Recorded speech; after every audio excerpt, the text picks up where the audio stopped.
let's get into this thing to know. But what is this thing we're about to watch? This ties in with our first topic.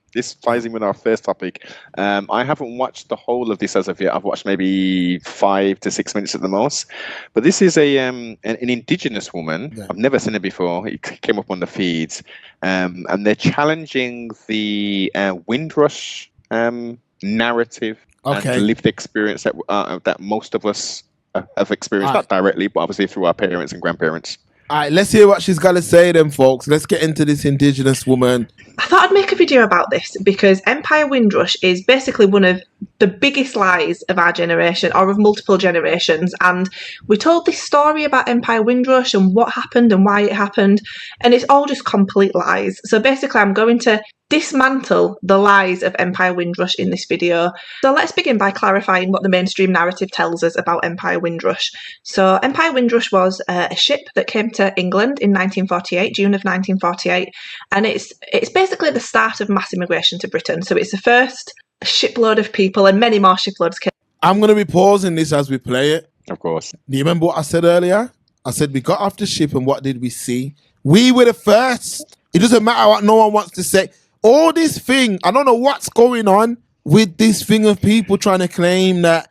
Like, what is this thing about, man? Like, what is what? Like, stop claiming the man them's thing, man. Like, yes, we were the first on this earth. That's a fact. But this is their thing. It's a fact. Like, I don't understand what's so insulting or upsetting about that. Come through, Noble, come through. One thing, like what we just went through in regards to the lineage change and stuff from the granddad doing that in yes, Cole Palmer, yeah. That in essence is what you're referring to, because we've spoken about this, and the siblings trustfully know what I'm talking about. There was a time where it wasn't just all black people, obviously, here in England, but there was a time not too distant ago that there was pre-Queen Victoria. There were people who were dukes, marquises, barons, and all that, just like us. Facts. Yeah. They bred themselves out. Us. That's the whole point. So that's but I'm saying that isn't our lineage. We didn't come from those people's loins. No, we didn't. No. No. That's all I'm saying. That section of people bred themselves out. You get me? So I do understand what you're saying. Originally, it was mans that was around here populating this thing. But them people ain't nothing to do with, man. Because they bred their thing out. I'm talking about the people that we come from. That's all I'm talking about. Yeah, man. Over in subsequent years, but it's the first shipload of people who were immigrants from the Caribbean, and that was added on and increased year on year. And people will quote Empire Windrush as being the start of mass immigration. Obviously, throughout history of Britain, we've had very, very, very small amounts of people who've come to the country, usually other Europeans, but Empire Windrush is celebrated for being the start of diversity and immigration and all this kind of stuff. So it docked in Tilbury in 1948, obviously a few years after the end of the Second World War. And we're taught because our country was ruined, or places in our country were ruined because of us being bombed by the Germans, and around 450,000 civilians and military personnel who were British died during the Second World War, including, on top of that, an additional 300,000 injuries of military personnel. So we're told because we had a lack of manpower and we had countries that needed rebuilding because of the bombings, we purposely invited immigrants to come to our country and work for us because we needed the manpower after the war and we needed them to help rebuild our country. That's the narrative that we're told today. However, this is completely false, and I'm going to dismantle it in this video. Let's start by talking about Clement Attlee. So Clement Attlee was... Hold on. Let me pause that a second. He was the Prime Minister at the time. Let me pause that a second, because that's fake news. I'm going to listen to what she's saying after this, but the facts are that no matter what the reason was for, these English folks came to the shores of the Caribbean. Come on, Mark. And told the mans to come to the UK, and even had presentations showing these men what they thought they were coming here. They were listen, people, if you've got elders around you, please talk to them. I've got one grandparent left. That's it. That generation's dying out now. But please talk to these people. Please talk to them. It never went like what these girls say. We ain't listened to her yet. But they came to the shores and damn near begged these men to come here. There were men who didn't even want to come, but peer pressure. My brother's going, my cousin, everybody I know's going. So I got to go. That's what happened. And when he first learned that these immigrants were coming to Britain, he actually had no idea about it. He was surprised. So you would think that if they were invited by the government, that the Prime Minister might know something about it. But he didn't know. And he actually found out that these immigrants were coming to Britain in the form of a telegram, which was titled Jamaican Workers for the United Kingdom. And this telegram arrived on the 11th of May 1948 from the acting governor of Jamaica. And this is what the telegram said. I regret to inform you that more than 350 troop deck passengers by Empire Windrush have been booked by men who hope to find employment in the United Kingdom, and that it is likely that this number will be increased by another 100 before the vessel leaves. Most of them have no particular skill, and few will have more than a few pounds on their arrival. So news of these immigrants coming to Britain began circulating through the British press and also through the government as well. And nobody was more surprised that these immigrants were coming to Britain than George Isaacs, who at the time was part of the Labour government, and he was the Minister of Labour and National Service. So again, you'd think that the guy who was in charge of Labour and National Service, basically work for the country, if he was inviting people to work, you'd think that he knew about it. So this was reported by the Daily Express on the 9th of June 1948, and they wrote an article called 500 Men in a Boat Worry Mr. Isaacs. So this is what the article said. A shipload of worry for Mr. George Isaacs, Minister of Labour, will arrive at Tilbury on Saturday this week. 500 West Indians all seeking jobs in Britain. Mr. Isaacs confessed his worry to MPs yesterday. He said he does not know who sent the men. All I know, he added, is that they are in a ship and they... Yeah, man. You hear that? West Indian. We're not even called West Indian anymore, are we? No, we're not. Black British is our new title. Yeah. Facts. And how long did that take to change? 50 years? Yeah. West Indian, Caribbean, Black. We went through about 3 or 4 changes till we got to this final designation of as Black British. We were Afro-Caribbean at one point. Yeah, that's the one. Afro-Caribbean, denoting our hair. But that's a two-pronged sort of label, because that Afro-Caribbean, that's a hairstyle, right? Yeah, Afro is a hairstyle, is our hair, right? But by putting that on us, because of they've polluted the Caribbean with so much other nations, hence that out of one comes many and all this foolishness, yeah? That's appropriate, of course. We can't just call them West Indians anymore. We can't do that, because we've got all these people in there. We've got East Indians over there. Yeah, so Afro would denote, okay, they're original because they've got curly hair and can make afros out of their hair. And then these other people who are from the Caribbean. So it makes sense.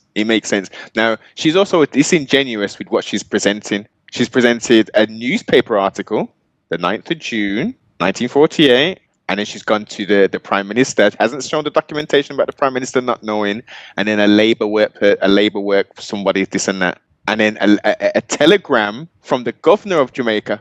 Who would be who? He would be what? He'd be a black man, would he? The governor of Jamaica at that time. And if he is, who is he reporting to? He's just making decisions. The Jamaican governor's going to say, you know what, I'm going to telegram the brains of the beast and tell them, listen, we're dropping off a boat with 500 West Indians. Some of them can work still, but the rest of them, they ain't really got none. And they just say, okay, yeah, no problem. They were under the British at the time, Noble. This is the point. Yeah, they were under the British. So what I'm saying is, all these out of many one people, all these things, they were part of the British. It was the British who had their people them there at the time in 1948. Independence didn't come until 50. Someone do it in the chat. I don't want to, because it was just the other day we celebrated it still. But independence came in. One of you in the chat will say it. See what I'm saying? One of you in the chat will say it. But okay, so now she's going after the elders and that then. Crazy. They are coming here. They are British citizens, and we shall do our best for them when they arrive. Mr. Isaacs also continued. They will be met in a ship and told how to register for it. 62, you said, Noble? Yeah. Okay, so 62 is when independence come. There you go, folks. Employment. This arrival of these substantial numbers of men under no organised arrangements is bound to result in difficulty. Low key, big up yourself, man. I ain't seen you in the chat still before. Shout out, man. I don't think all mix go for white girl. Facts. That ain't no reality, but I think the majority mixed men, majority, so I'm gonna word it different. The majority go for white girl, real talk. So in my school, I can only speak on my journey. Yes. This is just my journey through my lens. let's say there was 20 mixed race man in my school, 18 checking white girl. Facts. Wow, Mark had the reverse. Facts. Yeah. Oh, 18 were checking black girl. Yeah, man. There you go. My era, it's all about experience. Every one of the mixed race, especially the man, them all was checking black girl. All of them. It was only the minority, and it'd be like, raw, okay, seen, okay, yeah, that was the minority. But it changes throughout the generation. Yeah, facts. In my school, like, hold on, let me put the full camera on 1 second. In my school, yeah, let's say you had like a list, a man was doing like the top 10 prettiest girls or whatever, like it would just be all white girls. You know what I mean? And like the mixed race brothers and even the black brothers, they would just facilitate the list full of white girls, like blonde hair, and you know what I mean? And even from then I remember thinking like, damn, like you might have even got no. You see what I mean? Like that's just how it was in Erdington. I don't know about anywhere else, but I remember like there always used to be this brother. Well, not even just him, like a lot of mixed race people, they would like come to me and be like, yo, when I go to my nan's on Sunday, I'm going to eat rice and peas and I used to always think, why you always say that to me? Like you think you got to like prove to me or something that. Yeah. You see what I'm saying? But that was exactly Erdington, no. But what you have to remember is, and someone told me this the other day, a mixed race brother, that a lot of moms in Erdington, a lot of men were going down there, like mans from out of the, and getting them pregnant and all that kind. So there's a lot of history in this thing. You get me? There's a lot of history. Yeah. Let's go back to this thing. Let's go back. And disappointment. I have no knowledge of their qualifications or capacity and can give no assurance that they can be found suitable work. I hope no encouragement will be given to others to follow them. So as I said, that was posted in the Daily Express from Wednesday, the 9th of June 1948. So confusion and worry regarding the arrival of 492 immigrants into Britain was the general consensus of the government at the time. And there's actually an internal Ministry of Labour memo from the 19th of June 1948 that said, a political problem has been created to the embarrassment of the government and of our minister in particular. Now remember these people, you know, again, the story was... I don't know why she's not saying this, Noble, that the government, we were Commonwealth. We was Commonwealth. So remember, it was, I'm pretty sure mans could come here at that time with just a passport. Nothing else. Nothing else. There was no visas or none of that. Because you were part of the Commonwealth. Like, no, I remember... No, I don't think it was that easy. It wasn't that easy. You could do it in theory, but it wasn't as easy as it is now, kind of thing. You mean as hard as it is now? Sorry.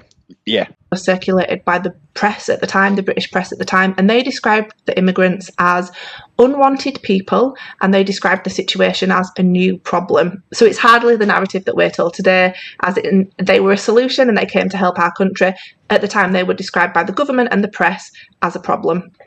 So some of the ministers at the time floated the idea of repatriation, sending them back home. However, Clement Attlee refused this, and he said, you know, the British citizens will do our best for them. However, the fact that these people were not wanted in Britain, that began circulating through the press and the public, and the news eventually reached the immigrants themselves. So on the ship was a gentleman called Sam Beaver King. Now, I need to pause that there for certain man, you know. Media. Listen, what she said. She said they didn't want the man's here. So just think, people. She keeps 470 or whatever the number she's saying. It's nothing. So just think, if you were one of them brothers that landed here that time, just think about the hardship. Just think about, I remember when I was younger, you know, and first moving to ERD and just being the only black youth in mostly everything. Trampolining, the only black youth. Football, the only black youth. Yeah. School, the only black youth. I just remember how it felt, and that ain't even that long ago. And what I mean is, I didn't feel no way, but of how it just being, you were the different person. You was different, exactly. I grew up in the era where you were the person who was different from everyone else. That's how I grew up. I grew up, it wasn't cool. In the places I grew up, it weren't cool. It wasn't cool. Hip hop and all that weren't mainstream yet. No, nowhere near mainstream. That's what I'm trying to say. Like, exactly. I was born in 87. So the 90s. Music's still running. Yeah, like we were still, it was what it was, but it was a very, I just remember being, that's the only black youth. You get what I'm saying? Yes. That's the only black youth in the school. So what I'm saying is that was 25 years ago. So I'm showing you, well, not 25, 30 years ago. So I'm showing you, imagine what it was like for them, man. Them Windrush dons who didn't want to be here. Remember, the media used to play their games as well.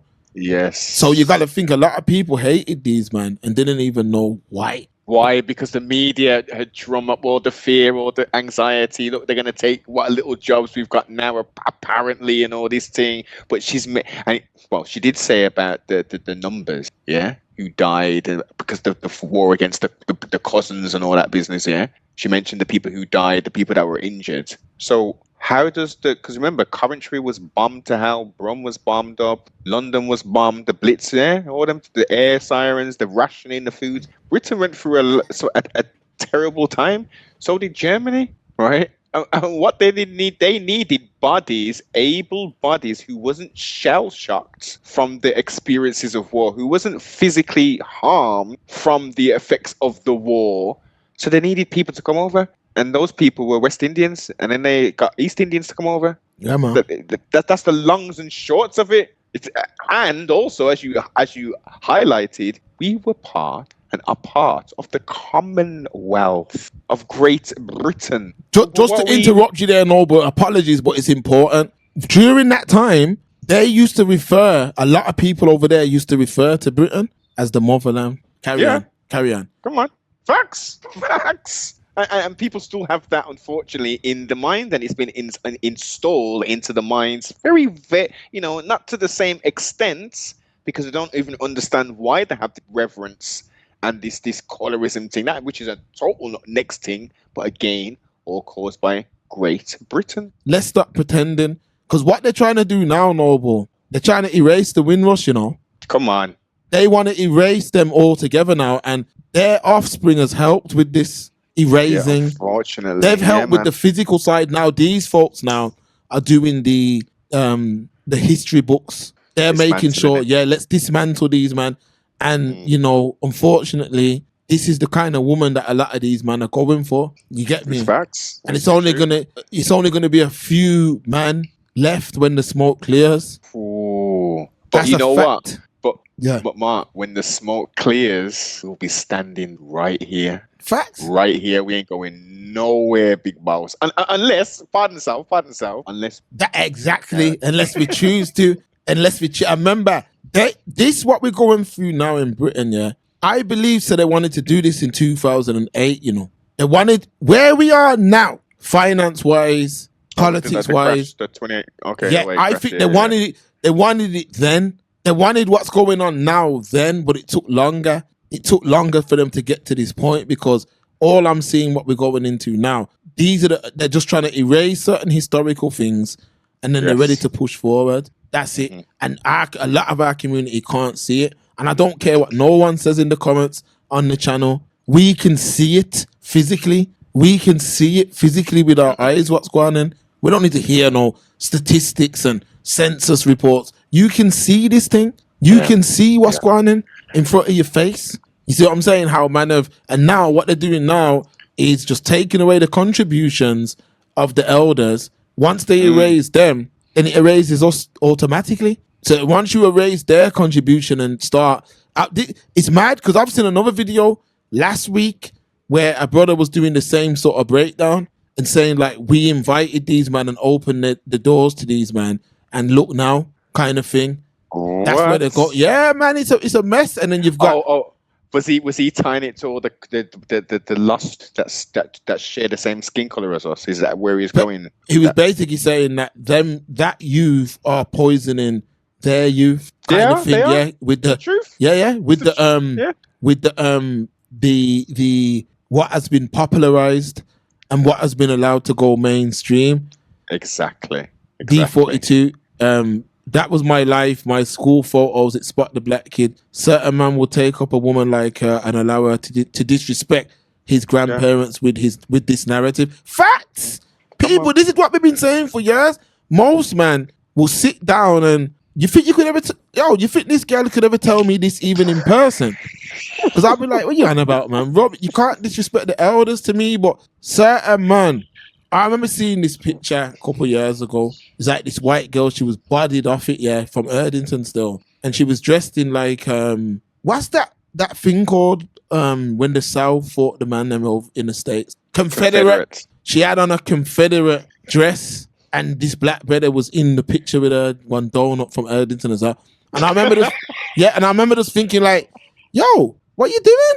Like, you don't even understand what that means. You see what I'm saying? But that's just what it is. But because so many mans, I know a lot of people are going to disagree, but I feel like so much people got here and it was just survival of the fittest that no one cared about teaching no jewels or teaching no. The ones who did, you can see it in them.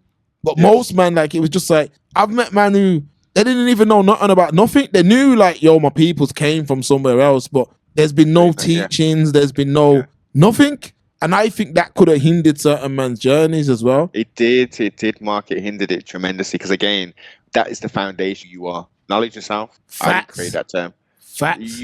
That foundation allows you to start to build your house as a young child, as a teenager to a young adult. Without that foundation being built, you have now, you have the space monkeys who have injected the fooling system and the mainstream media along with the programming to shape that foundation, and that foundation is faulty. It's faulty as hell. So the house that you build on top of it stands for nothing. Exactly. And it's like one thing I'm thankful for, real talk, you see my pops.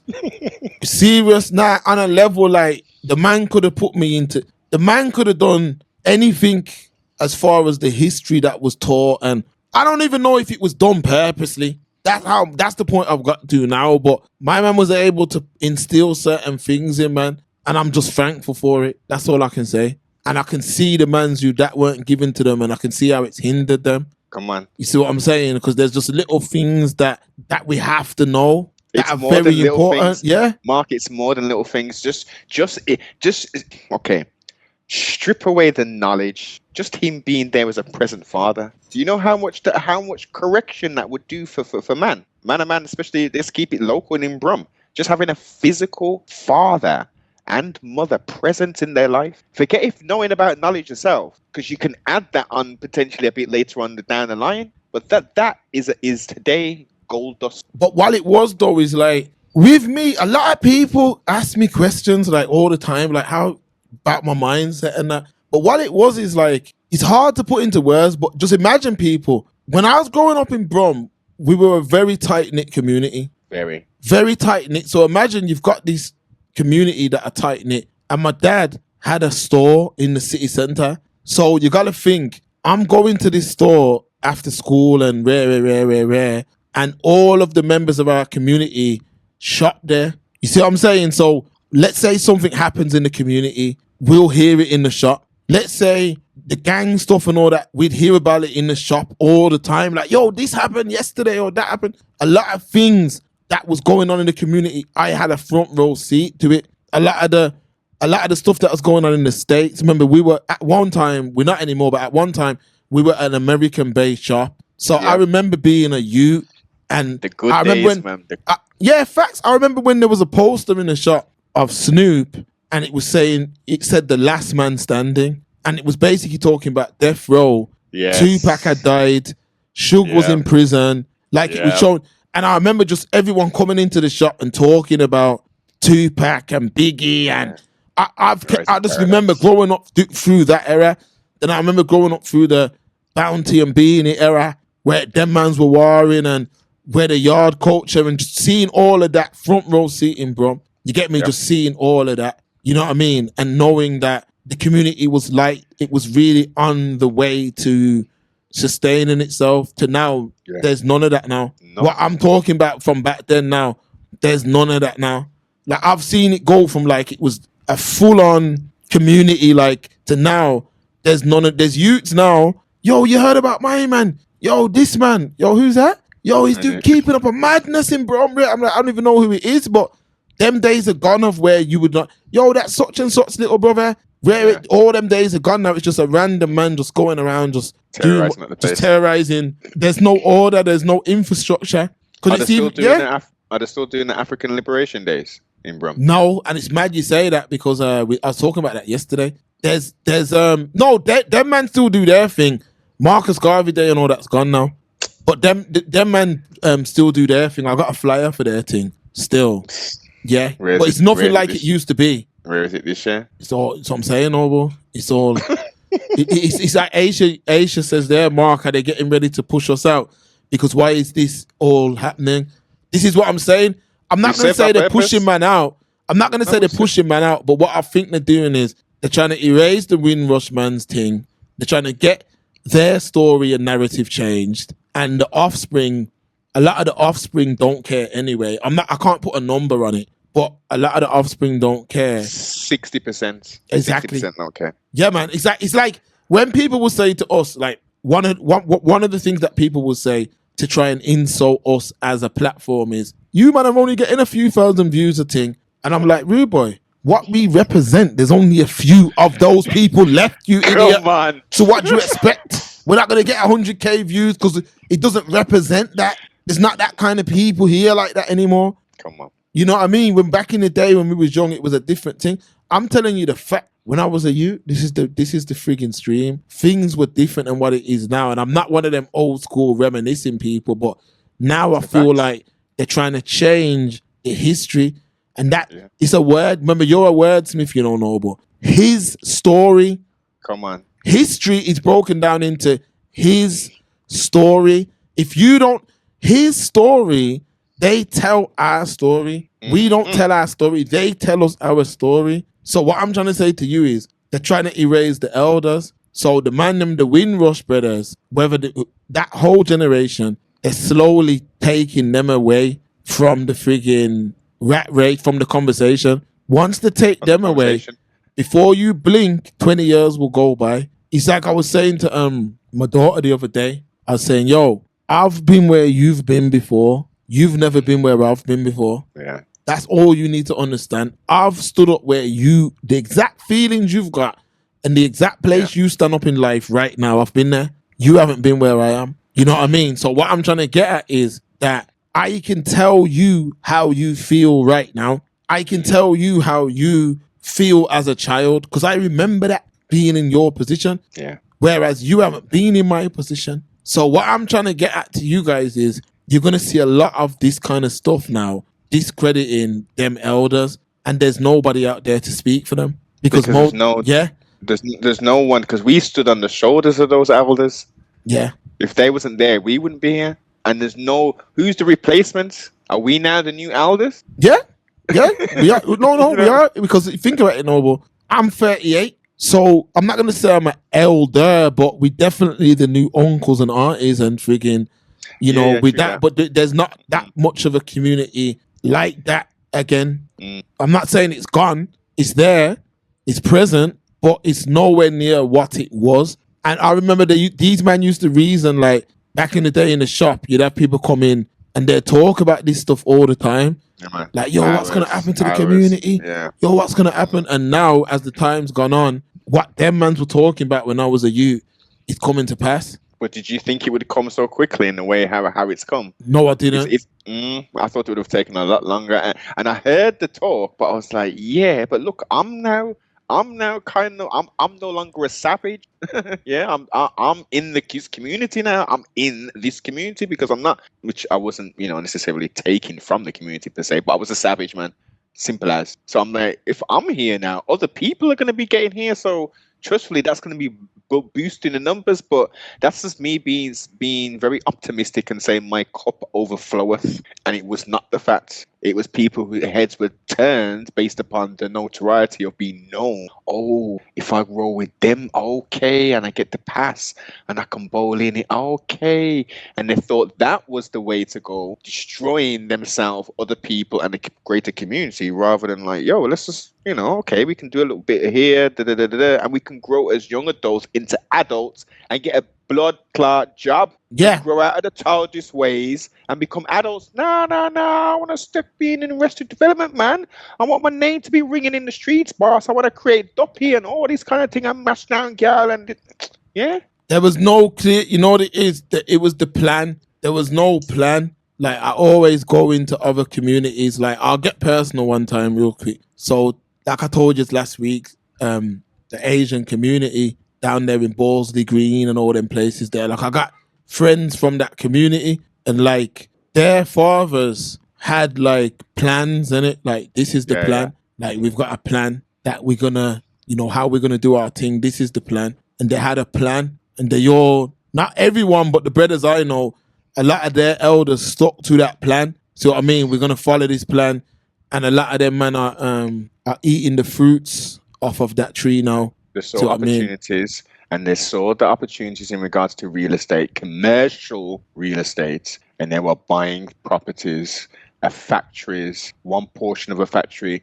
to the next portion of the factory, to now we're in the 90s and stuff, and they own 2-3 factories. One of them owns an industrial estate. Yeah, man. That A38, you been there yet, Noble? No, I still haven't licked yet. I still haven't even licked up there yet. So A38, folks, if you're not from Brum, let me just explain to you what me and Noble are talking about. We'll give you an example. So the A38 is a famous junction or whatever in Brum, Spaghetti Junction. Now, there's some derelict land on a road called Tyburn Road, which is close to this A38. And the Asians back in those days were very big on derelict buildings and places around that part of Erdington. And one of these guys have had some land down there since the 90s. Now, he ain't doing nothing with the land, just got it sitting there, no plans on selling it, nothing. So what happened? His son come to him and said, Dad, we've got this land sitting here.